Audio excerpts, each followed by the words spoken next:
Hello and welcome. So in this video I will tell you why, in my opinion, this specific sword is the very best sword design there is in all centuries, in all combinations, all in all in total. I don't want to address obviously in katana or a Greek sword or Roman sword are specific in specific situations they might be better, but in total if you combine all aspects a good sword needs, survival situation, fight situation, that it's light to carry, that you can fight with it, that it has a good reach and so on.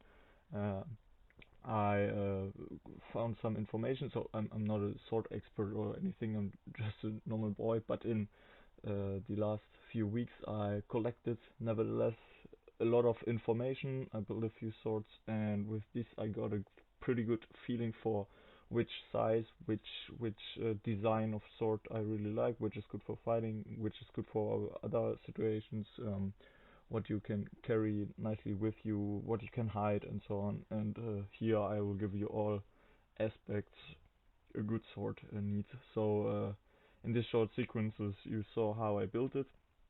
The most remarkable thing is that this crossguard thing you can move. Obviously, this is just a model, so it's not the final product. You just get the idea by this. I used duct tape. I didn't even use spray paint or anything.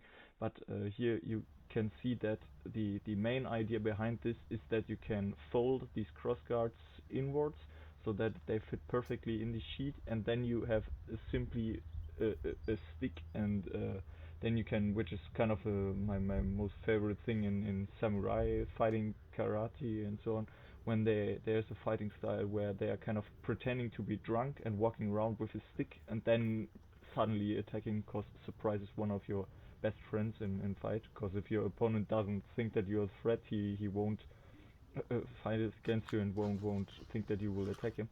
And here you can see that the blade is perfectly hidden in there, just like Draco Malfoy or this dude from this train. He also has it kind of in his walking stick. And when you're walking around with this, and it looks, obviously I just used like duct tape, but you could very easily use kind of the thing around a tree and then hide it with this, and then nobody will think that you are carrying a huge weapon with you.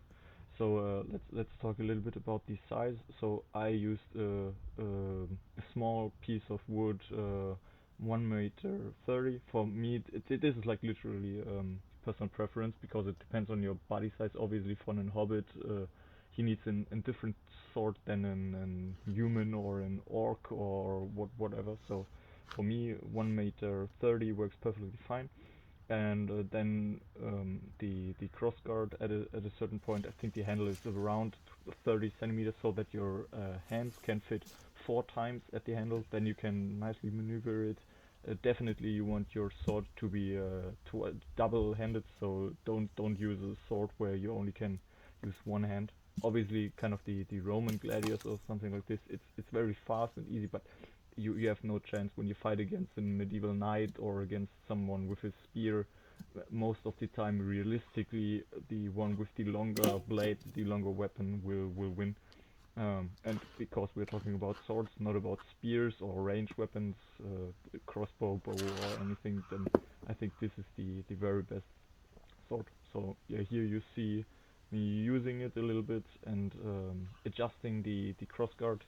Here, this is kind of the most favorite version of it. It's kind of the Witcher sword when it's kind of in this triangle, because then you can yeah, use it in a swing motion. And I put some trees there just to give you an idea how it could look if I would really put some effort into yeah, kind of camouflaging it, because then it really looks like a normal stick. And then yeah, here just some moves, and yeah, then soon I'll show you a few other ideas, because for example right now in Germany we have a pretty big survival project, Seven versus Wild, so I'm pretty much into survival, how you can survive in the wilderness with not many tools.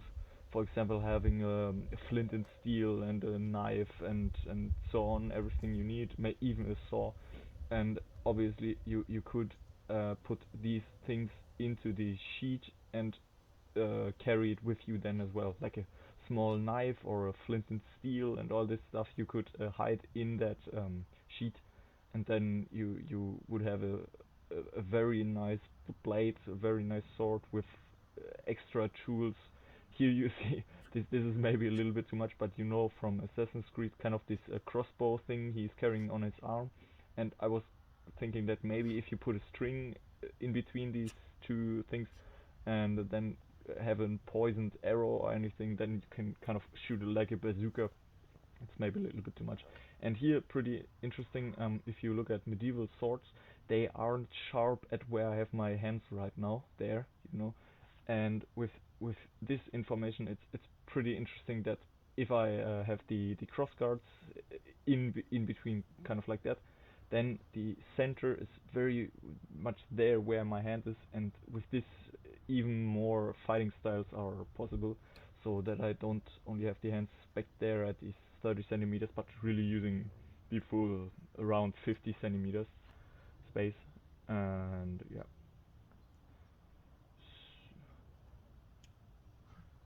so pretty pleased with the results.